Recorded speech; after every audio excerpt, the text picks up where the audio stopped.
A pleasant good morning and warm greetings, and I welcome you all once again for the Faculty Development Program, Day 3 on Stress Management, sponsored by AICTE et al. And coordinated by Government College of Engineering. We are moving on to the session 2 of Day 3 on Stress and Coping. I would like to invite Dr. A. Krishnaveni, Professor, Department of Mechanical Engineering, Government College of Engineering, Tirunelveli, to introduce the resource person to us. Over to you, ma'am. Yes, ma'am. It is my honor to introduce the resource person of the day, Dr. C. Panniselvan, Director and Consultant Psychiatrist in Sneha Mind Care Institute, Tirunelveli. He has done his MD at National Institute of Mental Health and Neurosciences. He has done a paper presentation on attempted suicide in Tanjavur, which was presented in IPS Tamil Nadu Annual Conference in the year 1995. He has also done publications in comparison of therapeutic efficacy of ECT and imiprine. He has published a book in Tamil, which is also available as an audio book in Tamil under the name Mananalam. His works have been published in multiple articles regarding mental health issues in various local journals and newspapers. He has also conducted multiple workshops and CME regarding management of minor mental illness in several districts of Tamil Nadu. Dr. C. Panniselvan has given multiple awareness programs in All India Radio, FM radio, and television channels too. He got the Best Humanitarian Award for Medicine in the year 2019 from Human Rights Organization and team at Tirunelveli, and Best Doctor Award for the year 2010 from Lions Club International. He is an active member of Indian Psychiatric Society, NIMHNAS Alumni Association, Indian Medical Association, and International Lions Club. His areas of interest include ECT, suicide prevention, and community psychiatry. We are privileged to listen to him this morning on stress and copying. I hand over the session to Dr. Panniselvan, sir. Over to you, sir.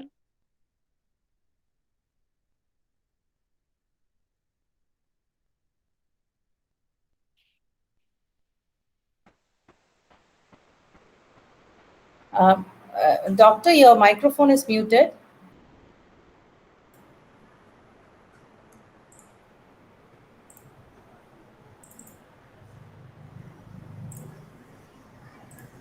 Yes, I hope it's unmuted now.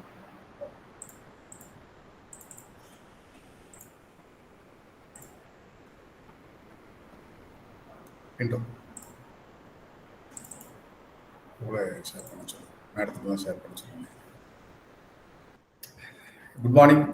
Good morning, madam. Am I audible? Yes, ma'am. Yes, sir, you are audible. Yeah.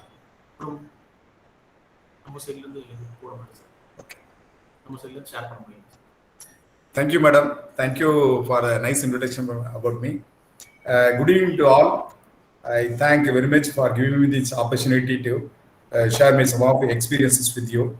The topic chosen for today is the presentation is excellent topic because stress. We all know that we are in the course of pandemic. This is the third wave, the second wave.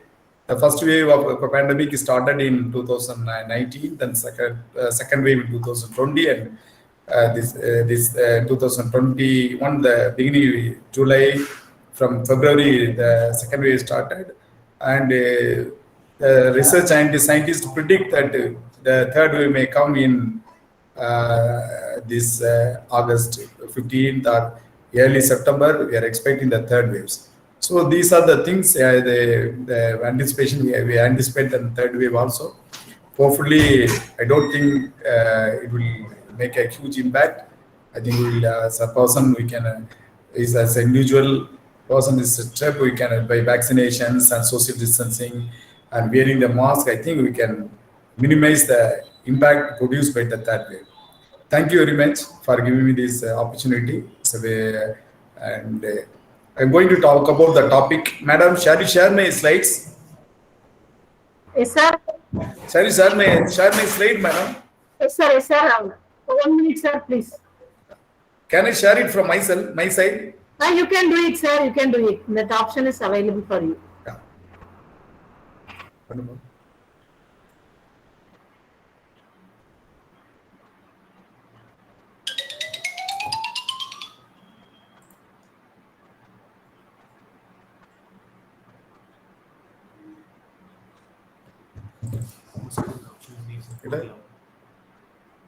Madam, from my side, I cannot share. I think it's option is not there from my side, I think.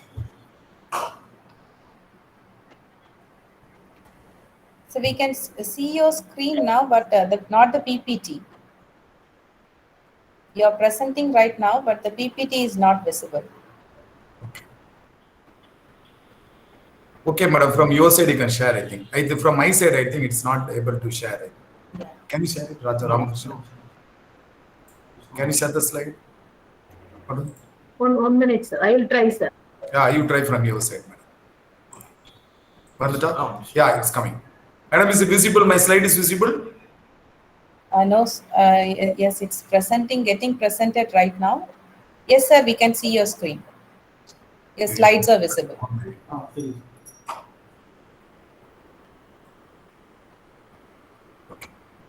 Slide. Can we go for the presentation mode, sir? Yes, madam, we can go. Yeah. You can start. Yeah. Yes. A full screen. Madam, you can see the full screen. Is it? No, sir, it's not in the presentation mode yet. Purple? You can click the icon right next to the zooming option at the bottom of the screen. Zoom. Sir, Right before the zooming option, there is one icon. If you click the icon, it will go for full screen.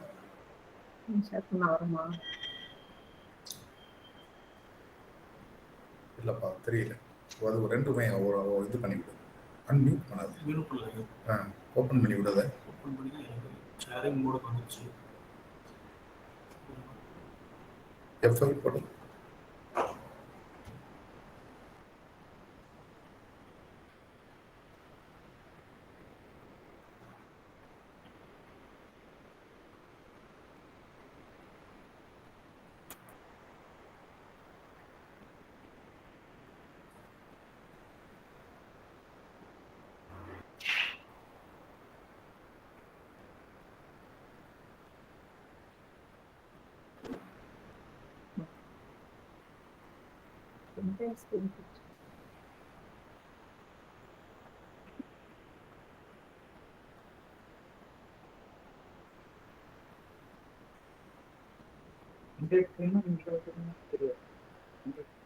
அதை cabin மாற்றிக்கணும்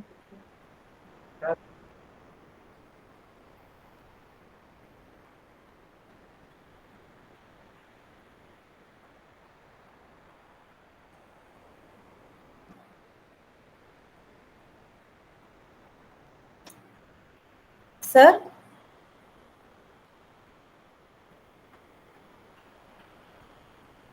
Is it possible to go for a full screen, sir?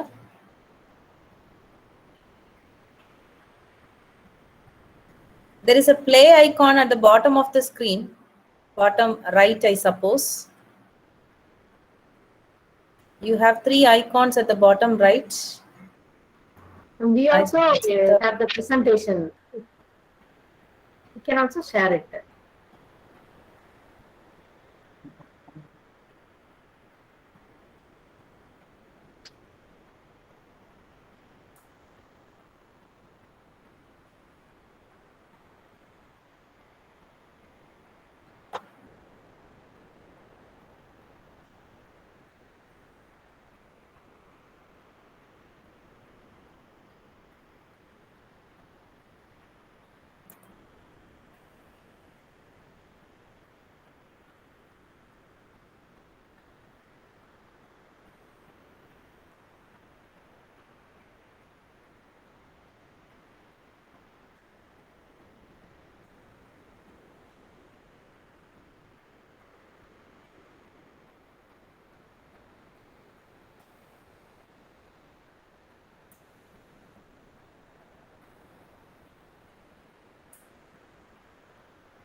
Doctor, if you're facing any issues, we can ask Krishnaveni ma'am to share the screen. Yes, ma'am. Yes, ma'am. I will try. Yeah. I think there's a network issue with your side also, sir. Often your screen is not visible. Krishnaveni ma'am, try sharing your screen. Yes, ma'am. Yes, ma'am.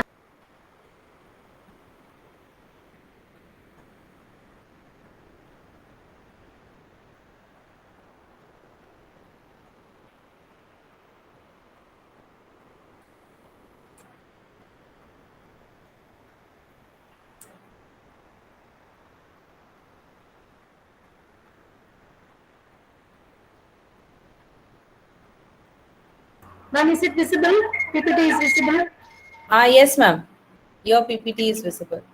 Doctor, Okay. is it okay if ma'am is sharing your PPT? We can't hear you, doctor. Your microphone is muted.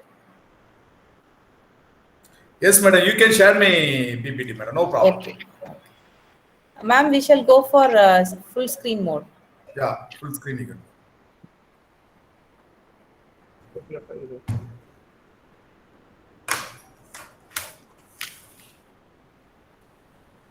Ma'am, enable editing and then you can go for full screen. Is it okay, ma'am? It's not Full in screen. the full screen mode, ma'am.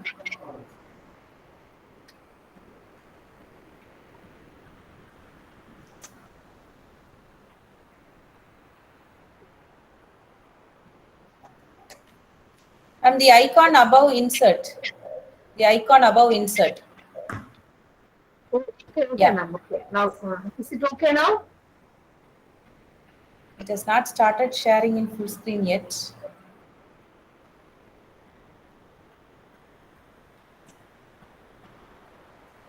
Try the option at the bottom of the screen. Ma'am, 1 minute. Yeah.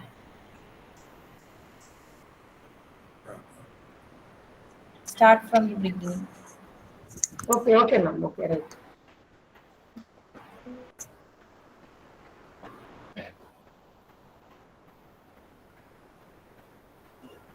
Now is it okay, ma'am? No, No, ma'am, Krishnaveni no. ma'am, slideshow option is also there in the top line, as you can see.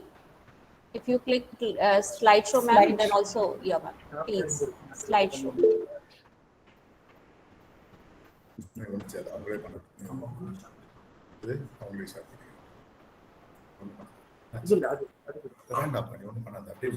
Ma'am, is it okay, ma'am? Now? No, ma'am, we can't. Yeah, it's okay now. Right. It's okay. It's now it's okay.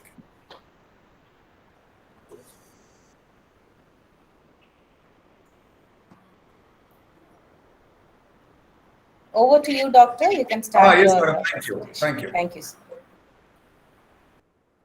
Thank you, madam. Thank you. Thank you very much. We now will I talk about the stress and the coping. Regarding the thing, I like to present in three times.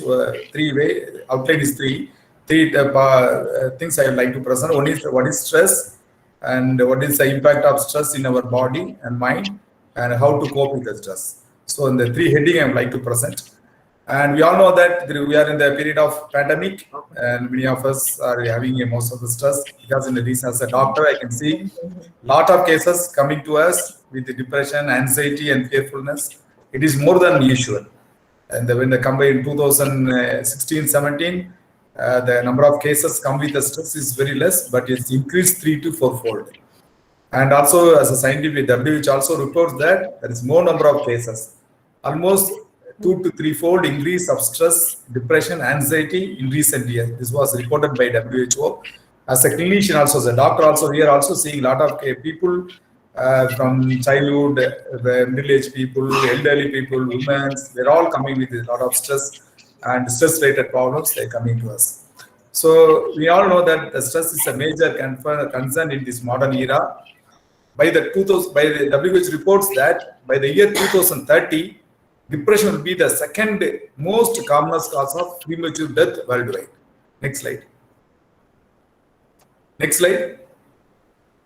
Yeah. So at present, by the year this year 2020, if you look at the people, who are the people who die? The cause of death is first cause of death is in this in 2020 is ischemic disease. So more number of people die because of heart attack. And another thing is another important cause of death, and this during this 2020 and coming year is the WHO predict that depression be the one of the major cause of the illness which is going to produce more number of morbidity and mortality. Morbidity means the illness which produces distress among the people and also death among the people, the second most cause. And third cause would be RTA. When you take around 15 years back, the more number of people used to die because of the respiratory infection, then the diarrheal disease, and third is perinatal infection, and depression is the fourth cause only. But that's coming this year, in this century, 20th century, depression has gone to the second level. That is a second level the disease which is going to cause more number of death among the people. So we all know that the depression is mainly due to stress and anxiety. So stress is one of the important causes for developing the depression, and the depression induces a lot of changes in your body as well as in mind also. Today, 60% of the world heart disease in India. In the entire world, almost 60% of the heart disease is there in India. And India is also labeled as a diabetic capital. In this forum, almost more than, I think, around 80 people are there in this forum. More than above 50 years, almost 50% of the people above 50 years who are present in the forum have diabetes, either full-blown diabetes or pre-diabetes. But it's not in the past. When you compare in the 20 years back, the level of depression, the diabetes is very less. Nowadays, the diabetes has been keep on increasing even to the younger generation. Even many people are developing this diabetes in the early 30 years old, or 40 years old, and 50 years old. But in the back, when we are doing our MBBS, in almost around 20 years back, we see diabetic cases only above the age of 50. But we nowadays, as a clinician, we see more number of people, young people having a diabetes. And one of the reasons attributed for this diabetes is that they say that stress is one of the factors which is responsible for the diabetes. And there is many other factors also there. One among the factors is this stress. And the stress induces the depression. And the depression is one of the independent risk factors for developing the ischemic heart disease, diabetes mellitus, and also cerebrovascular accident, that means stroke. So more number of people developing heart attack, diabetes, and stroke. One of the reasons attributed for this illness, they say, is that depression is one of the important cause, and the reason for depression is the stress. So from now onwards, the WHO as well as the Indian government giving lot of importance to the stress. We all know that we are celebrating the World Yoga Day. You know why yoga has come? What is the main role of yoga?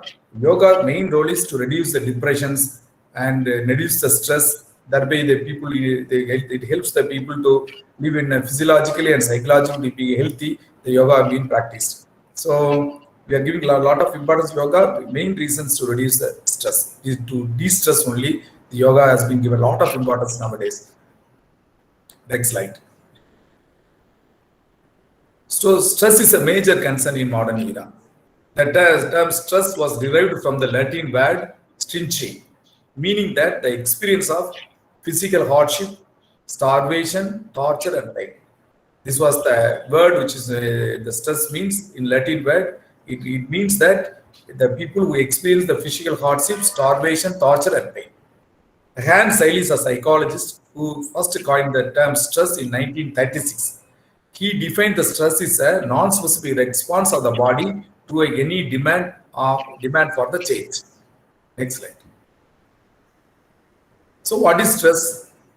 Stress is a psychological, physiological, and behavioral response by an individual when they perceive a lack of equilibrium between the demand placed on them and the ability to cope with those demands over a period of time, which leads to health. That means if the patients develop any unwanted incidents or any psychological distress, which is extended for a longer period, a prolonged period of time, individuals cannot able to cope up, then it produces a psychological, physical, and behavioral response. That's called the stress. Next. So, stress is the reaction of the body to an unpleasant experience. The unpleasant event or experiences induce certain physical and mental responses. Any unpleasant event or experience produce a changes in our body as well as the mind. That's called stress. For example, when you see a snake, what will you do? You will develop fear, and you will try to run away from that place. So developing a fear is a psychological component. Try to run away from that place is the physiological component. Otherwise, you try to beat the snake. That's the physiological component. That's what we call fight or flight response. When you look at the snake, what will you do? You may run away from that place. That's called flight, or you try to beat the snake, and that's fight. So that's called a flight and fight response is what is called a stress. Stress is a normal human response that happens to everyone. So all of us will have a stress, and our body is in such a way, built up in such a way to handle the stress. All human beings come across some sort of stress in our lifetime. The human body is designed to experience the stress and to react it. Stress became a problem only when it exceeds the limit. So we all come across the stress, and our body and mind is prepared to cope up with that. But when it is beyond the limit, so it's beyond our coping abilities, then only it became a problem. So stress became distress. So certain factors that trigger the stress is called stressor. Next slide. So here are some of the examples of the stressor. If you are being unhappy in your job, or if you are having heavy workload, or you have too much of responsibilities, or you may have compelled to work for a prolonged periods or long hours in your workplace, you are having a poor management. If there is unclear expectation of your work, and there is no say in the decision making, your words are not heard by your department, or you have no role in decision making in your work, or you are working under a dangerous conditions, or you are being insecure about your chance of advancement or risk of terminations, or if you are facing a discrimination or hardship at your work, especially if your company is not supportive. So these are all some of the examples of the stress which is there in workplace. Next. So other life stress also is there. We used to come across death of the loved ones. We see recent days there's a lot of death as reported in this COVID period. So in the COVID-19 period, many of us, even people who was present here in this forum also, we can hear about lots of people who has died due to this COVID. We have lost our friends, relatives, elderly people, friends. A lot of people they have lost their life in this pandemic, and this is one of the stress for us. And the divorce, and there is a loss of job, or there is a financial problems, and getting married, moving to a new home, a chronic injury or illness, like people having the diabetes, hypertension, or the people having the stroke, or they have a bronchial asthma. So this chronic illness also is having the stress, like orthopedic problems, like joint pain, back pain, which is there for a long period of time. It may also induce stress. And taking care of elderly people or sick people in our family. And if there's a working lady, then she has to take care of the family as well as in the work. So these are all the things which produce more stress to us. And the traumatic event like a natural disaster, like this pandemic, or any cyclones, or theft, rape, or violence against you, or violence against your loved ones. These are all some of the examples of life stress we used to commonly come across in our life. Next. When we classify this stress, the stress may be a single stress or multiple stress. So a single stress, if you go in a road, we met with an accident, that became a stress. Sometimes the divorce is maybe a single stress. or if you are developing an illness, you are diagnosed as diabetes, or you may diagnosed you are having a hypertension. So these are all the single stress. Some people have a multiple stress. Along with this physical illness, you have a death of the loved people, loved persons or important people, then you have a loss of job, you have a financial problem. If you have a multiple problems, then it is called a multiple stress. Then there may be a recurrent stress or continuous stress. Recurrent stress means some people used to get a stress again and again. For example, if you take a seasonal loss. So whenever, for example, farmers, every rainy season they lost their harvesting things. So the seasonal loss, then people have a continuous problem stress, like poverty, a chronic illness, like chronic illness, a cancer, or maybe a orthopedic problems, rheumatoid problems, which is going to last longer, diabetes, hypertension, which is going to be last longer. These are all the example of the continuous stress. Sometimes the stress may be to self, or it may be in the community. It may be the stress may be only to you or in the entire family members, or 2-3 people getting infected during this COVID period. Then it became, and in the entire society, in where 3-4 people have been affected with COVID in your university. Then it is, we call it as it's a community stress. So these are all the somehow we used to classify the stress. Next slide. So then we also have a developmental stress. We are all people. We process many stages in your life, from childhood, adult, then middle age, then old age. We used to come across we cross many stages in your life. So beginning the school, leaving home, getting married, being pregnant, being a father, being a mother, or failing to achieve the occupational goal. You may not get adequate promotion in your job, or having the last side, leaving the home, or retirement. These are all the developmental stress which we are all come across in our day-to-day lifestyle, day-to-day in our lives. Next. So who are all the risks? So not all people are, there are some people are there being risky to develop the stress. Some people, they found difficulty in coping with the stress. So they have a low stress tolerance. For example, people with single people, unmarried people, single people who are living alone, or being isolated, living in isolated places, or single people, they are more prone to have a more risk of having they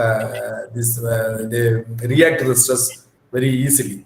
Then the parental rejection, the people who are being less parental care, they have been not shown much affection by the parents. If the adult who has been given a less parental care, and the level less who received less affection from their parents, when they grow up in a later age, then we found, as a doctor, as a psychiatrist, we found that the people who have a parental rejection in the childhood, who has not got any adequate attention from the parents, when they grow up in an adult stage, then we found that these people having a risk tolerance to the stress, they react to the stress more severely, we found. And there are also people who have a parental divorce. If the parents are getting divorced in the early stages, or the people who have a parental problems, father and mother have a problems when they are in child, when they grow up later, then these people also found to have more reactive to the stress. Stress affect them more severely, whose parents are having a marital discord or divorce. And also we found that people who are using more substance abuse, for example, who smoke more, or people who are using this alcohol, or who are using cannabis. So people who are all using these substances, or addictive substances, we found that these people are having more prone to stress. They have react to the stress very severely, and the stress has affected them physiologically, psychologically, and emotionally. They get affected more. The people who has been alcoholic, if they met with any stress, then the reaction of the stress is very severe in these people. And also people have a marital problems. There's disharmony in the husband and wife. That's a frequent quarrel between the husband and wife. And in this house also, this partner, we found that they have prone to stress more quickly. They get affected with the stress. Even a small problem which happen in the office, a problem which occurs in the workplace, or with any friends or relatives. People who are having the marital problems, they are more sensitive. They are getting affected more with the stress. We have marital problems, and also people who has a divorced people have they reacted to the stress more and is more prone to develop a psychological or physical problems due to stress. And people who are moving to a new environment, then the financial problems. The people who are in poverty line, we have a day-to-day problems in their day-to-day things, expenses, financial issues. And the people we found that we usually have a long-term financial problems are also they're more to have more prone to have these stress-related problems. Next slide. So the severity of stress. Does the stress affect the people equally? It's not so, because some people some may react very light. The stress react to the stress is less. Some people it may be affect more. For example, a loss of parent for a 10-year-old boy and a 40-year-old man is different. For example, a 10-year-old boy, he lost his mother or father, he became more stressful when compared to the 40-year-old male who has got married, is having a children, and he lost his father and mother. His reaction to this loss is very less. In fact, the 10-year-old boy who lost his parents, his reaction is very severe. So stress is not equal to all people. It depends upon the quantity of the stress, duration of the stress, reversibility of the stress, environmental factors, and the personal context. People who have a good environment, a supportive environment, are people who are living in a joint family systems, and they can come up with cope up with the stress very easily, but than the people who are living alone. So next slide. So this next slide. So is it the stress is helpful for the people? Is it helpful? Historically, stress is our friend. Stress acts as to protect it. Stress acts as a protective mechanism when warned of a danger. It's a natural reaction that told us when to run. This response was now referred to as a flight or fight response or a stress response. As I said earlier, if you if you see a snake, what will you do? You run away from the place. That's called flight response. Otherwise, what you do? You just take a stick and you try to kill the snake. So it's a fight response. So generally, most of the people, either they may fight with the stress or they may run out of the stress. So two kind of response is there to the stress. When evolutionary ancestors saw a saber-toothed cat and ran off it, and stress saved their life. So stress has remained as a part of the evolutionary drive because its usefulness for our survival. So from a childhood onwards, we face a lot of stress, and stress is always help us to in a survival, help us to survive. When used as the right time, stress increase our awareness and improve your physical performance in short bursts. For example, if you have exams, what do you do? You wake for a longer period of time, you read more, and you will be alert. So sometimes it may be helpful. Next slide. So when the stress becomes harmful. So stress becomes harmful when it is very severe, is very frequent, and it is for the prolonged period of time. It may be severe stress or prolonged stress or very acute stress. It can be affect you mentally or physically. A repeatedly exposed to the stress response of body is prone to lead to a long-lasting psychological or physical health issues. If stress is if a person is exposed to stress to a prolonged period without any relaxations, then we found that it lead to a lot of psychological and physical problems like diabetes, depression, anxiety, cardiac disease, stroke, and decreased immunity. These are all the things we find out for people who have a prolonged stress. We have less coping strategies. We used less coping strategies. Next slide, please. So what is the symptom of stress? How the stress present in our body? So although we all experience stress differently, there are some symptoms, common symptoms is difficulty in sleeping.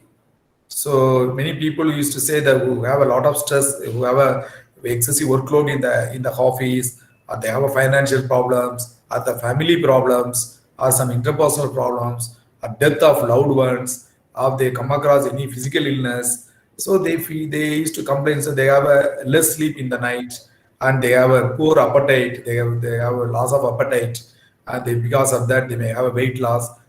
Some people to overcome the stress, they may eat more, so there will be a lot of weight gain. Suddenly they have a lot of weight gain. They come with the belly, and some people have a stomach pain, and then some people get irritable very easily.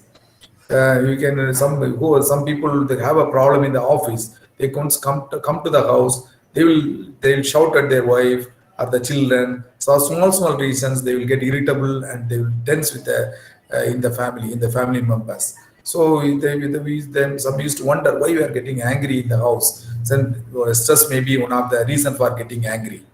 Then the tooth grinding, a panic attack, headache, difficulty in concentration, sweating of the hand or feet. These are all some of the example for stress. Previous slide, please. Previous slide. Yeah. So some people may have heartburn, excessive sweating, social isolation, fatigue, nausea. These are all some of the symptoms of stress. Yes. These all stress are bad. Stress is not necessarily bad all times. It is just an important in today's world.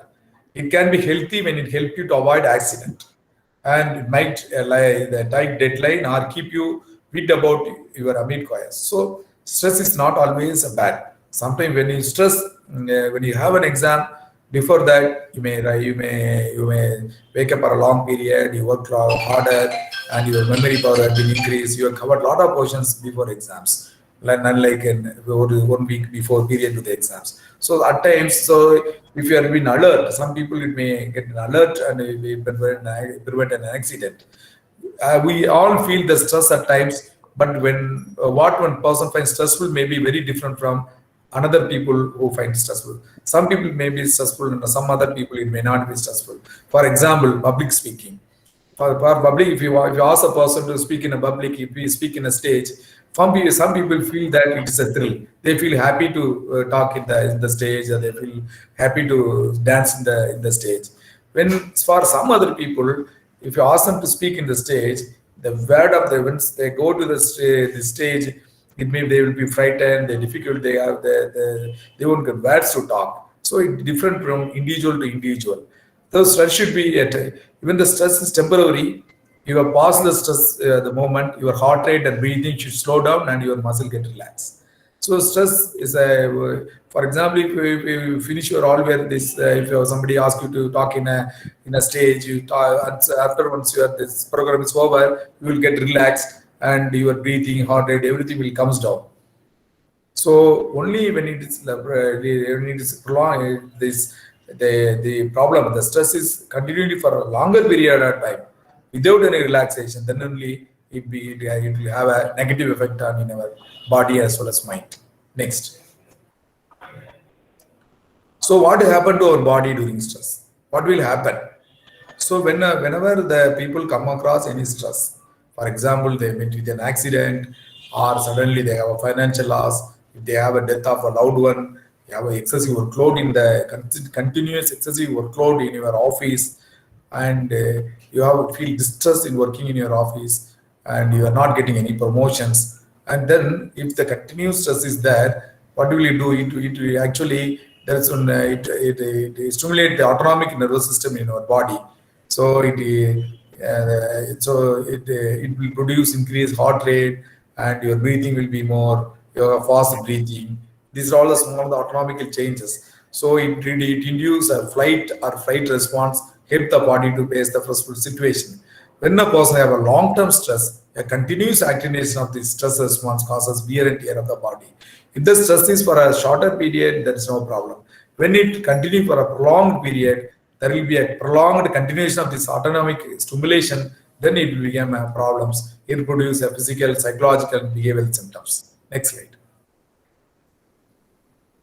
So when you see sense a danger, there's one part of the brain is called hypothalamus, which is at the base of your brain. It sends a nerve signal and hormone signals to the adrenal gland, which release abundance of adrenaline secreted in your body.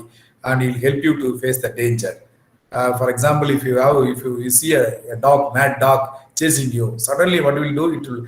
It will our sense will transmit the signal to our hypothalamus. From the hypothalamus, it stimulates our adrenal gland, and the pumping of adrenaline is there, fresh into your body. Suddenly we get energy. We jump in a high wall, or we run very fastly, so that we will escape from that place. So these are all the effect of the adrenaline. So adrenaline make you to increase the heart rate and increase your breathing rate. It gives energy. Next slide, please.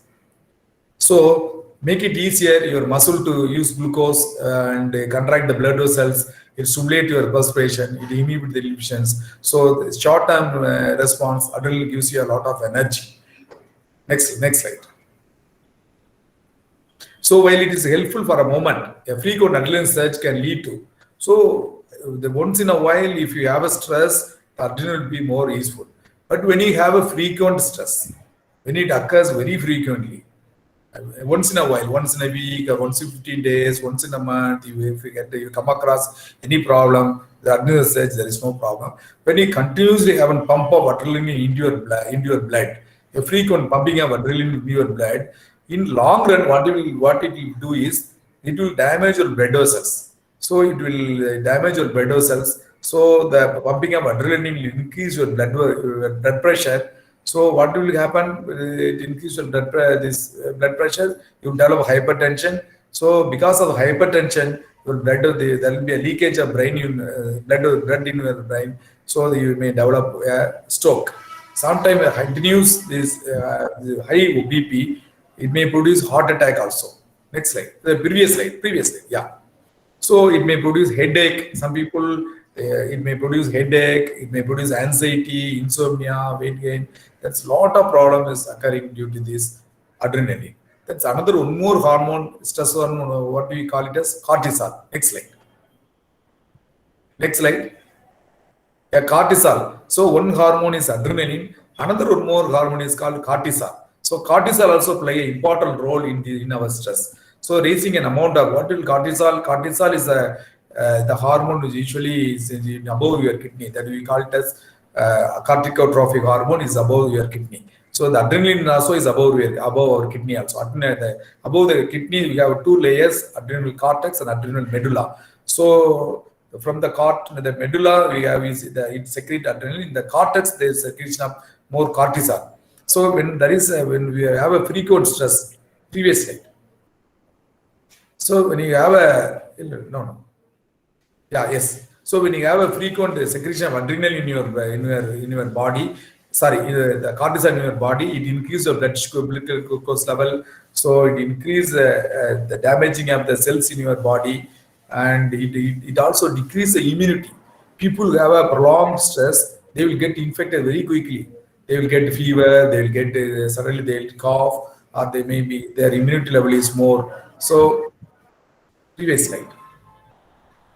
So their immunity will come down. So many people it produce infertility. So one of the reasons for getting infertility is the stress. So after 2 years, 3 years of getting married, many of the people they won't have a child. Then we found that they have a decreased sperm level, or they have the production of ovum will be very less. Then we found that stress is one of the factors. So it produces like entire body. Stress produces a lot of effect, especially the cortisol produces a lot of effect in your body. So it affects most of the part of the body, as well as also it produces depressed mood, it decreases motivation, and it also fear response.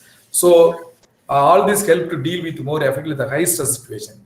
So if the stress is more, then it produce a lot of negative impact in your body, like weight gain, blood pressure. It produces sleep problems. It produces lack of energy. It produces decreased interest, diabetes, and osteoporosis. Osteoporosis means that bones density will be reduced when there is a prolonged stress. So you may develop a knee joint pain, you develop a back pain, or if you fall down, the fracture of the limb bone is occur. This is all due to stress-related problems. There's a lot of problem is there. Next slide, please. So it also produces concentration problems. It may decrease your memory, and it decrease your immune systems, and it produces a negative impact, negative mood. It produces depression. Next slide, please. Previous slide. Previous slide. Previous slide. Previous slide. 1 Yeah. minute, sir. 1 minute, sir. Please, sir. Yes. Yes. So it is in the slide share mode. 1 minute, sir. –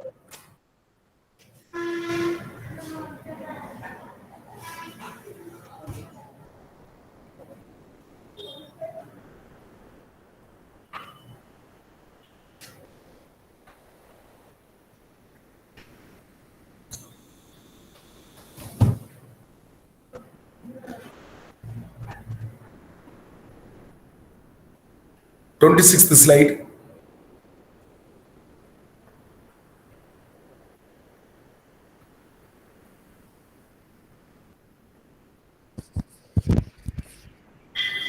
Krishnaveni ma'am, it's not in the full screen mode.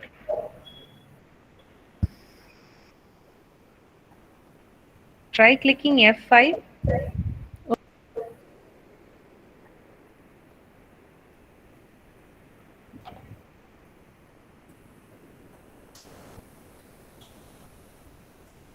Is it okay now? No, ma'am, no.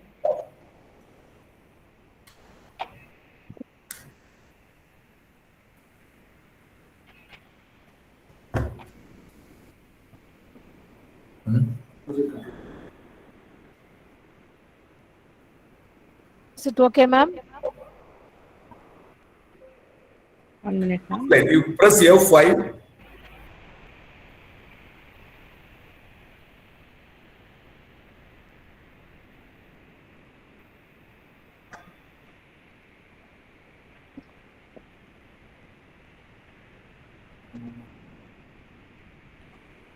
One minute, sir. Yes, no problem.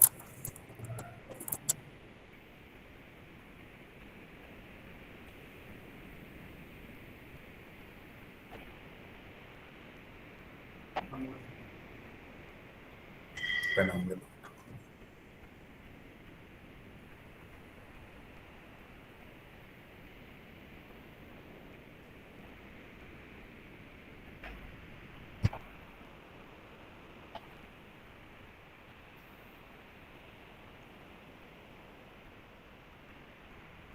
Now is it okay, ma'am? No, ma'am. Still not in the full screen mode.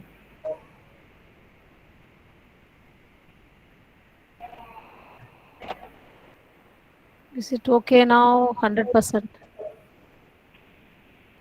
No, ma'am. F5, madam. You press F5. Try clicking F5. Not working. I tried. It won't come. If I put slideshow only, it is opening, ma'am. Yeah, then try slideshow, ma'am. Okay. How is it okay, ma'am? Can you able to view that PPT full screen? No.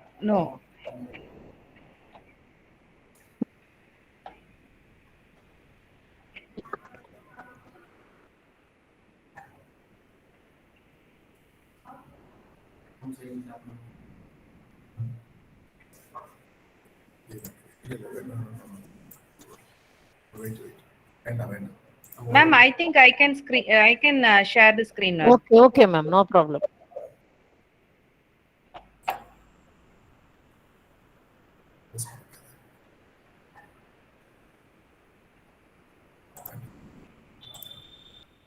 Doctor, can you please guide me with which slide I need to share? Yes, madam. Wait a minute, madam. 26, slide number 26, madam. 26.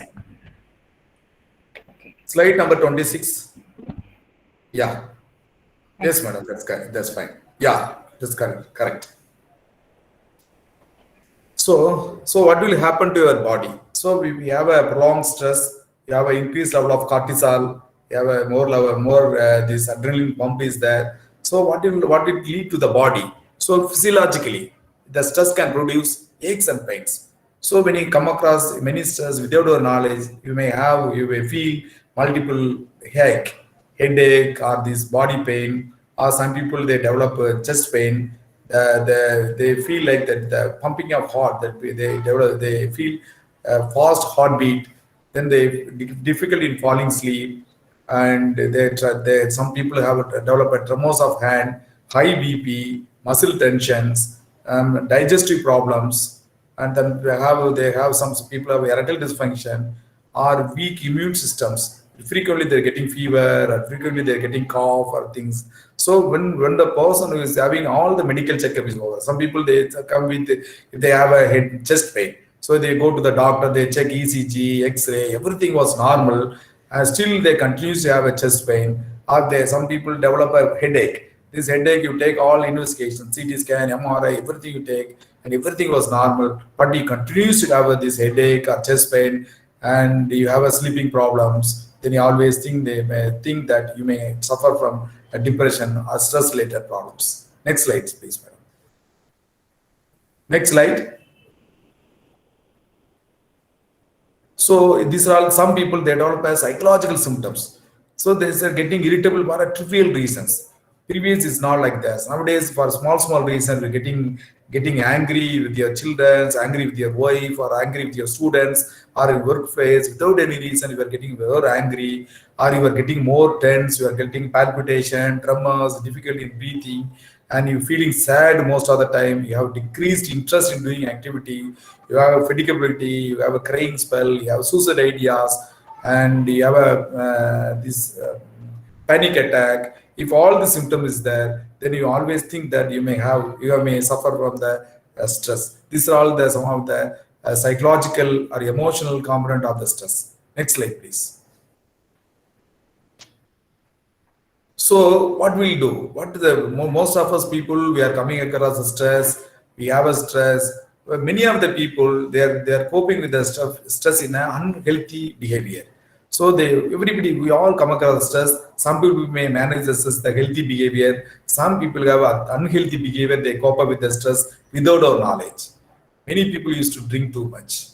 They will say that I have a lot of problem in the workplace. I have a problem with my wife. I don't know how to tackle it. So I'll go out and have a drink. Then people say that for the drinking behavior, they say that I have to come out of the stress in the family.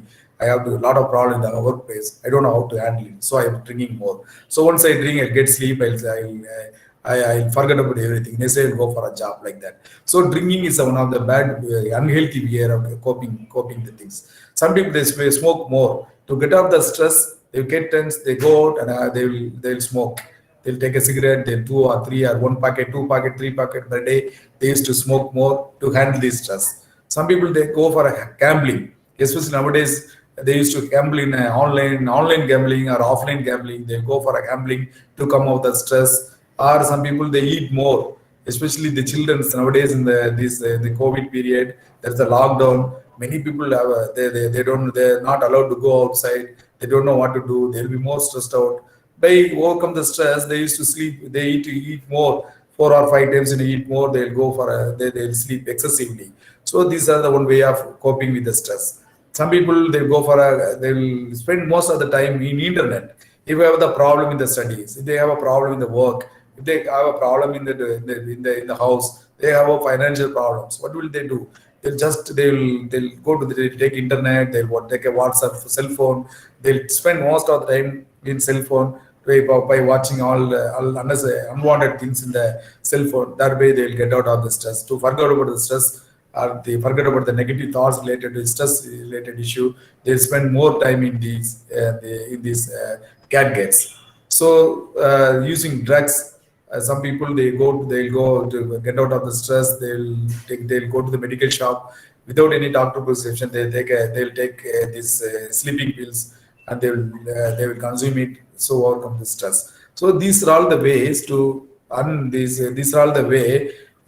overcome the stress. These are the unhealthy way of coping. Next slide, madam. Next slide, please. So stress, how do you diagnose the stress? How do you diagnose whether you have a stress or not? So stress is mostly a subjective phenomenon. Most of the people, they subjectively feel that they are stressed. How they subjectively feel? So when they compare to the past, for recent days, they are getting more irritable, they are getting more tense, or they're getting sleep problems. they're having memory problems. They have multiple bodily symptoms like headache, body pain, these kind of symptoms. Then they can subjectively feel that we are not normal. We check all the things. Recently, we were getting diabetes or hypertensions. And whenever you're there, when you go to the doctor, the BP will be very high.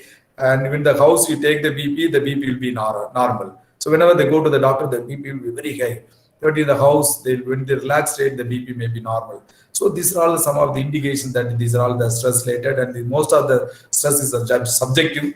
Only a person experiencing it can determine whether it is present and how severe it feels. The healthcare provider may use questionnaire to understand how you stress and how it affects your life. So the people, some of the people they referred by the workplaces, or some people, the educated people, they come to us feeling that they have a stress, they come to us. Then we have our own rating scale. We give a questionnaire. That's one of the famous scale we used to apply is the Holmes-Rahe stress scale. So we apply the rating scale. We ask the questionnaire related to the stress. Then we find out what grade of stress they are having. But most of us, it is subjective. And objectively, by giving the questionnaire as a healthcare provider, as a psychiatrist, we used to recognize these people is suffering from stress or not. If you have a chronic stress, your healthcare provider can evaluate the symptoms result from the stress. For example, high blood pressure can diagnose and treat it. So if you have a doubt, whether you have stress-related problems, you have developed a diabetes, hypertension, or heart problems, your doctor may check and tell you that, hey, these are the problems related to your stress. You go and consult a psychiatrist, or go and do a counseling for these things. So you do a marital problems, you have a problem with the husband or wife, you go to a counselor, you do a counseling. You have a problem with your children, you go to the family therapy, you do a counseling. So this healthcare provider can guide you they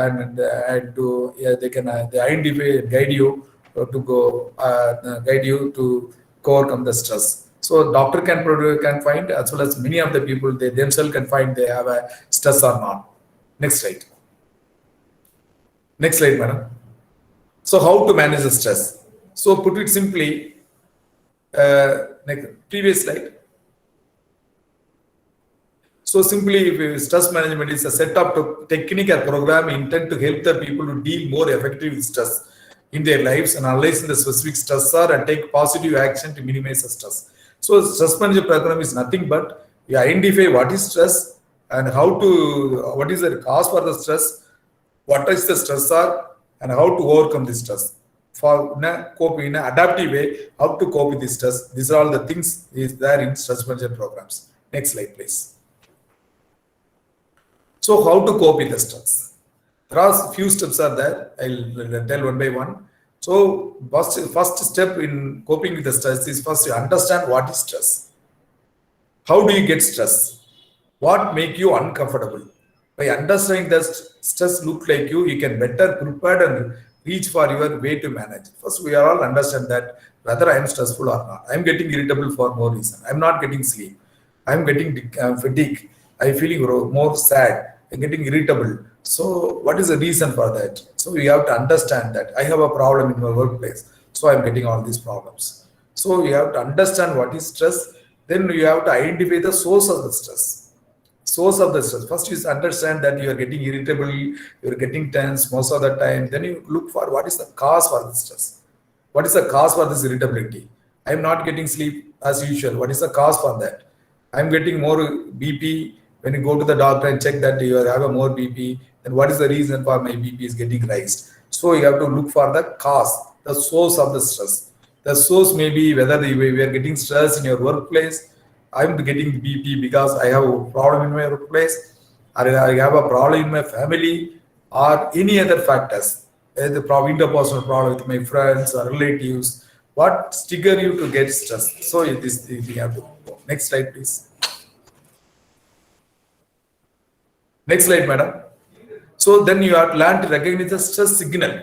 That is another important thing. You identify what is the source of the things, then you have to identify the stress signals. So stress signals means they process stress differently. Each people develop as differently. Some people, if they have a stress, they have difficulty in sleeping. Some people, if they have a stress, they will get more irritable. Some people, whenever they develop the stress, they develop severe headache. Some people, it may produce more acid secretion in the stomach, and they develop a peptic ulcer.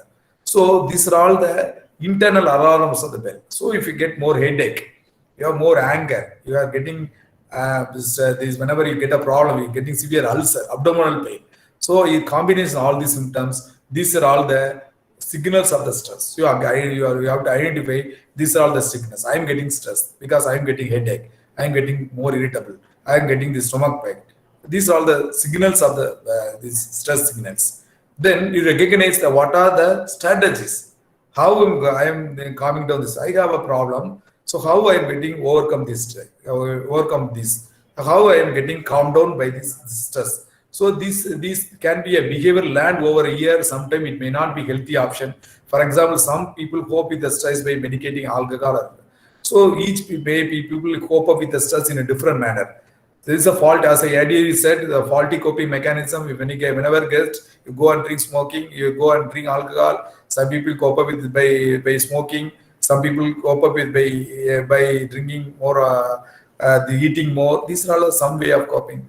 There are some healthy coping also. Some people, whenever they get stressed, they go and talk to their friend, or they go and do prayers, or they go for some outing. So these are the faulty and the positive and negative way of coping is that.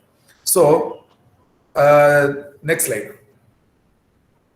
So you have to implement the strategies. So I have a stress.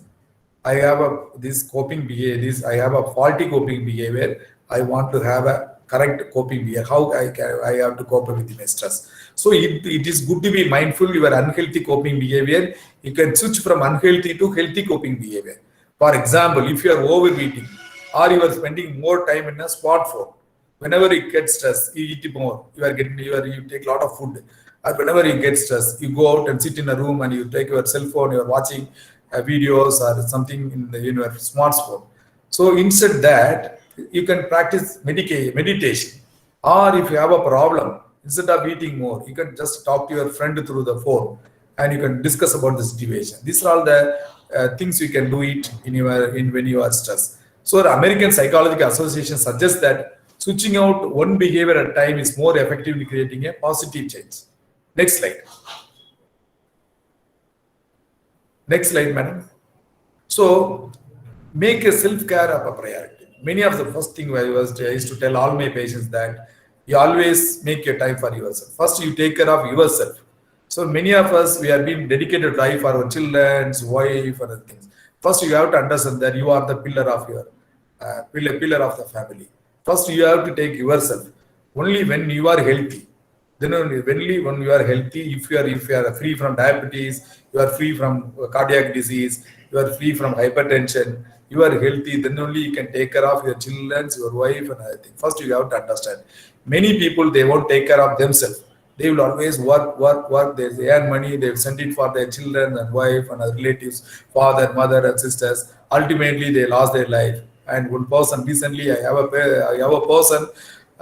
He was been around only 45 years only. He used to bring his father and mother and one of my sisters for the treatment to get the treatment from me. He always think about his sister, brother, and wife and children. And suddenly, around a few weeks back, the mother alone came with his child to get the treatment. I asked for the patient, "Where is your son?" Suddenly he said, "Sir, he has died of heart attack, sir." Suddenly, this one just only is 37 years old.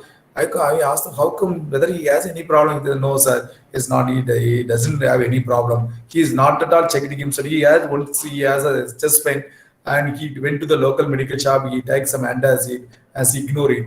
But suddenly, on that day, he's very hard chest pain. We took him to the hospital. Then they took a CT, the EEG, EEG. Then they take echo. And they found, and the doctor told me that he has a severe infarct in his heart. Then they checked his blood also. He has a very high blood sugar. This fellow has a very high blood pressure. Ultimately, he ignored all the things. He ignored his blood pressure. He ignored his blood sugar. He ignored his chest pain. Ultimately, what happened? He died at the age of 37. But what will happen? He was the pillar. He was a earning member of the family. He has not taken himself. He spent most of the time in spending the time for his brothers, sisters, and his family members. Ultimately, he has died. But he was a lone any member of the things. He thought that he was working for the family. Actually, they have been now there in misery. So people first you recognize that you are the pillar of the family. You may be a father, you are maybe a mother, you are maybe a husband. So first priority you have to take care of yourself. You should put your well-being before any other things. Previous slide. So this can be feel like a selfish. Previous slide. Previous slide, madam. This can feel selfish to start, but it is like an aeroplane analogy. We must put our oxygen mask before you can assist. Many of you traveled in aeroplane or in the plane. They used to the air hostess tell us, sorry, if there is a decreased oxygen when you go by and you travel in the plane, you first wear the oxygen mask yourself, then you can wear it for your child or your wife. So first we should take ourselves so that we can help others. These are all the things. The simplest thing can promote our wellness. Like you people, you give importance to your health, you have a good sleep, you take food properly, you do daily exercise. But many times we were not bothered about our health. So through this meeting, I used to just all of you people, you give importance to your health. First, you give importance to health. If you are healthy only, you can take care of your family. Next slide. So another thing is you always ask for a support. When you have a problem, you don't keep with yourself. You talk to your friend, you talk to your family, you talk to them. Speaking with the health, other ways, if there is a problem with you, just you ask you seek the healthcare professionals help, like psychiatrists. If you have a problem, you go and ask their help. Next slide. So another thing is be assertive. Another important thing is you have to assertive. You should be very clear in communication. Many people, they have a workload. They ask the work on Sunday. Many school or some in a company, sometimes they ask you to do they ask to come on Sunday to work. If you want to spend your time with your children and family, and you tell the things that assertive say that sorry sir, I can't come today. I have some important assignment in family. So whatever is thing you have to tell assertively. Some people they won't tell, they will keep it within, and whatever the people give the instruction, they will obey it. If there is a real need, you can say you haven't a skill, assertive skill to say no. If one of your friend is asking to come for a drink, you tell them that no, I am not coming to you. If you want to come to your house for a dinner, I'll come. But for this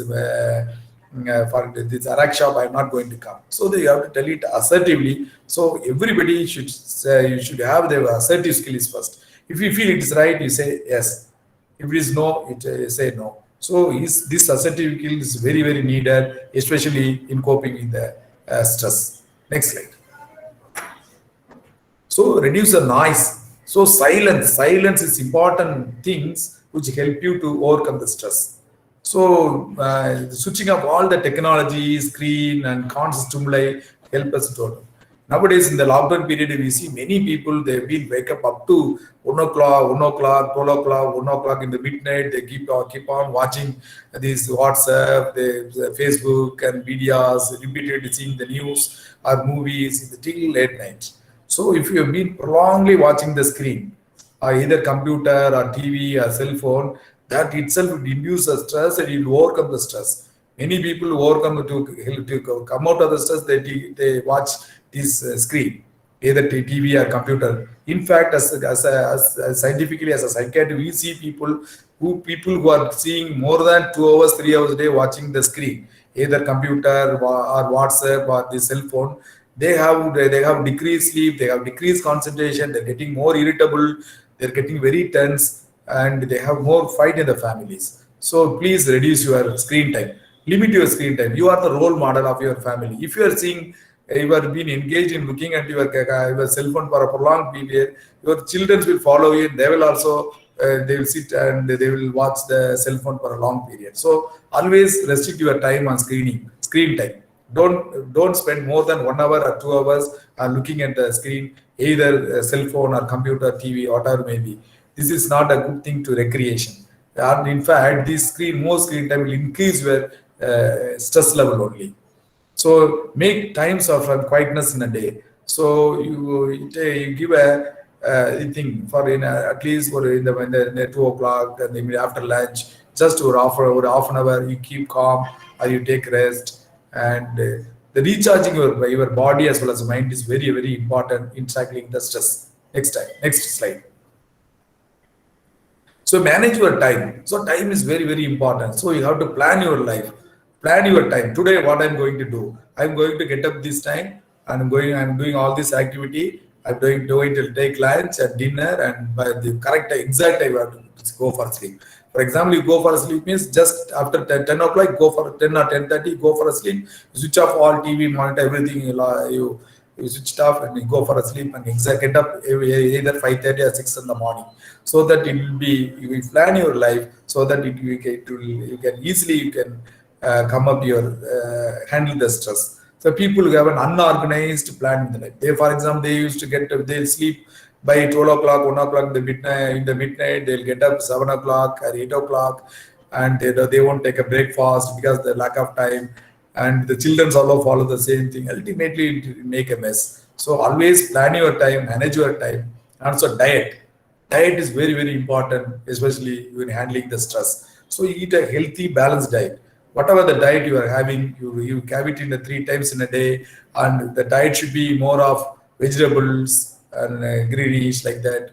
Don't eat the junk food like paratha. These are all the things not good for your health. And many people who is eating paratha, junk food, it always produces constipation. So constipation is one of the things which produce more stress. So eat healthy food. Eat the food what you need. Don't eat too much or don't eat less. So eat adequately what you need. So that is very important to keep you stress free, and also reduce drinking alcohol. Don't drink alcohol or coffee with white sugar. So people who are drinking more coffee are already said that people who are using more alcohol, they have a lot of stress, and the stress level will increase. Even though whatever the stress managing strategy you follow, unless you leave alcohol, and it's very difficult to have a healthy coping skill training. Next slide, please. Next slide then is physical exercise. So one of the important things to overcome the stress is the physical exercise.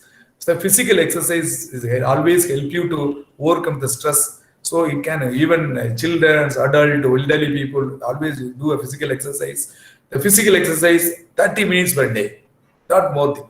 If you go to the gym or simple walking, jumping, whatever may be, 30 minutes per day at least 5 times in a week. So every 30 minutes in a day, 5 times in a week is enough to make you to overcome the stress, and it improves the depression and it's make you healthy. So exercise either by walking. That's one of the studied by Dayan et al., which was published in the Journal of Affective Disorders in 2017. He noticed that the people who are having a gentle walking for 20 to 40 minutes per day, 5 times in a week, and he asked to do that for almost 1.5 months. Then after that, he measured the stress level. He measured the heart rate, pulse rate, breathing thing, and the skin, what do you call that? The sweating thing. So response, we call it as GFR.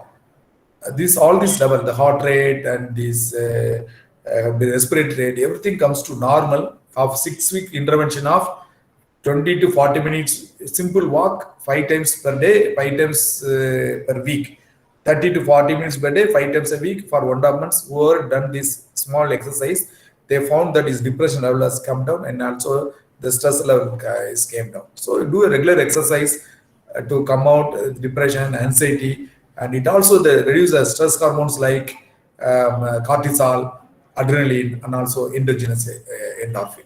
Next slide, please.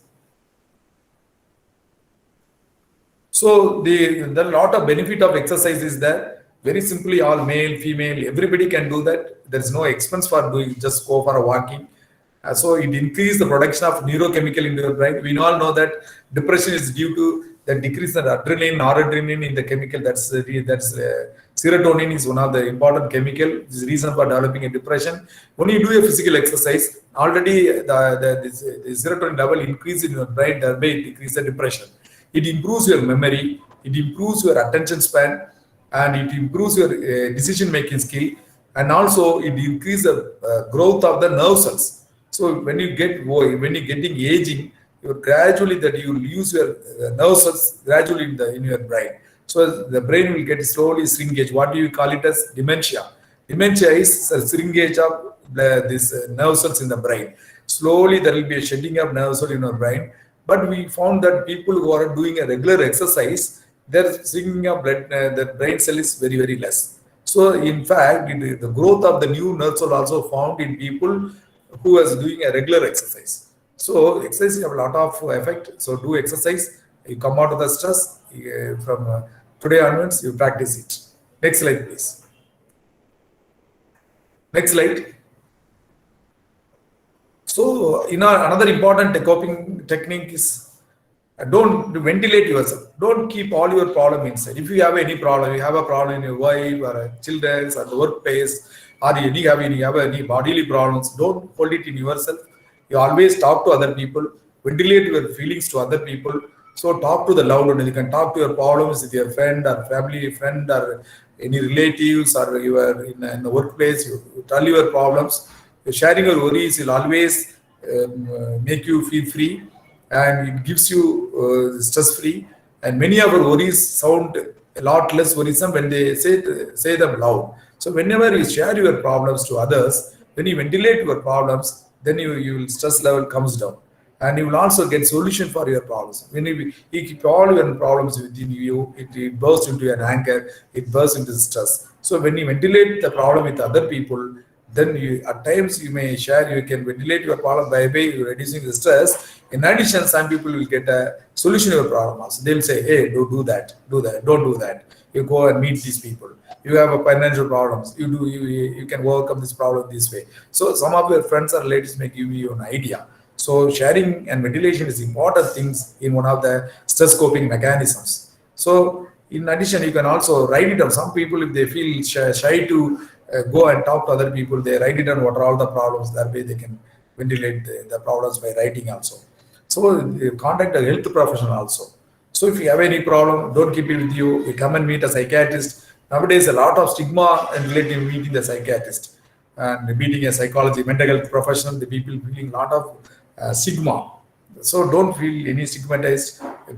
Come and meet the doctors like us. So you share your problems. We'll give you a guide how to solve your problems. We'll do the family therapy. We'll teach you the coping skill also. In addition, there is also a lot of free counseling also there. In government as well as the private, if you go to the internet, you can search for the counseling center. There are many counseling centers. They'll do it in online also. So nowadays, in the corona period, we never recommend to go and meet in person in a crowded places. For that, even our Sneha Hospital also, we have opened a free counseling services also we are providing. So you go there, you can talk to your problems. They'll guide you how to tackle your problems. Next slide, please. So sleep is also important things. People should sleep nicely. So sleep is very much needed for recharging your mind as well as the body. At least 7 to 8 hours sleep is generally needed. So sleep deprivation can reduce stress. In addition, oversleeping also. So sleeping more than 8 hours is not needed. If you sleep less or if you sleep more than 10 hours, that also it make you stressful. So adequate sleep is needed. And sound sleep is needed. So don't see after 10 o'clock, 11 o'clock, don't involve in this gadget or the cell phone or these things, and TV, switch off everything, get a good sleep. It will be stress free. Next slide, please. So relaxation technique. This is another important. There are a lot of relaxation techniques there, as I said in the introduction. Yoga, meditation, mindfulness, breathing exercise. These are all you can do that. There are many centers providing yoga classes, and you can practice yoga. Paid yoga classes are there. There are some yoga classes there in online also. You can do that online. You learn yoga, and yoga is one of the things, and meditations. Yoga is one of the things which reduce your stress. Next slide, please. So yoga is one of the things coming up in India as well as in Western countries also. Yoga is picking up. Most research proved yoga is effective in controlling stress-related anxiety, depressions. People are doing yoga for at least for 2 months or 3 months. Then we found that people doing yoga have less stress level, less stress-related anxiety as well as depression. Actually, yoga have 3 components. One is pranayama, second is asana, that is dhyana. So pranayama is the breath control. So yoga, if you do any yoga like art of living or this Maharishi yoga, all yoga have 3 components. One is breathing control, pranayama. Nowadays, we are telling that whoever people who are doing pranayama, the breathing technique, they are coming out of this corona very easily because coronavirus affect mainly on your lung. So people who are doing this pranayama will increase the lungs capacity. So breathing control is very much needed nowadays because our breath has an effect on our vagus nerve. The vagus nerve have a direct connection with the hypothalamus, thalamus in the brain systems. So breathing, the deep breathing, it will help you to control your stress. And many people, whenever you stress, you notice your breathing, you may have a fast breathing. Normal breathing is around 13 means the people with stress, they may breathe more than 20 times, 30 times. So this pranayama, the breathe yoga, the breathing technique help you to control your breathing, thereby reduce the stress. So there's abdominal. Usually in the stress you breathe from your throat, but when you are in yoga, they will teach you it will breathe come from the abdomen. So abdominal breathing is always help you to come out of the stress. So you get trained of this breathing technique, like practicing yoga, and also asana, physical exercise. Physical exercise, like there's many asanas also they will teach. That asana will regulate your body, it increase your blood flow into your body, it gives strength to your body. And meditation is calmness of mind. Nowadays, you can see the mindfulness meditations. So meditations keep your mind very calm. As a people, we people nowadays, the mind, there's a lot of thinking comes like a wave. The wave won't stop in the sea. Similarly, our thinking, a lot of thinking will comes again and again. When you are happy, the happy thinking will come. When you are in a depressed mode, the depressive thinking will come. So control your thinking. The dhyana will be very helpful. So people who are doing this breath control, pranayama, asana, and meditation. So these 3 components help you to come out of the stress. So people who are doing yoga, they have less blood pressure, they have a control over their breathing, they have increased pain tolerance, they have a modest weight loss. People who have been more obese, if you practice yoga, your weight will reduce. Because obesity is a risk factor for heart problems, diabetes, hypertension. And yoga also decreases the diabetic glycemic control. So people with high diabetes, we were prescribing insulin. People who are practicing yoga or people who are practicing exercise, they need less dose of insulin. For example, you are not doing yoga or exercise, they may need 30 units of insulin in the morning and night. Well, people who are doing yoga or exercise, they need only 10 to 15 units. So this will be very, very helpful in relieving your stress. Next slide, please. So we have before this my last slide. One more slide is that this only 2 slides remaining. So we as a doctor we found 4 hormones. We call it as the happy hormones: dopamine, endorphin, serotonin, oxytocin. These are the 4 hormones. We call it as happy hormones. Everybody should need these 4 hormones to be happy and to stress free. So what are the 4 hormones? One is dopamine. So usually we got educated, we purchase a car, we have built a house, we get married, our children. Then our body secrete a hormone called dopamine. So we'll get happy. Once you buy a car, once you build a home, once you get married, okay, I finished my goal. So that's the hormone responsible is the dopamine. Another hormone is endorphin. That's a physical exercise.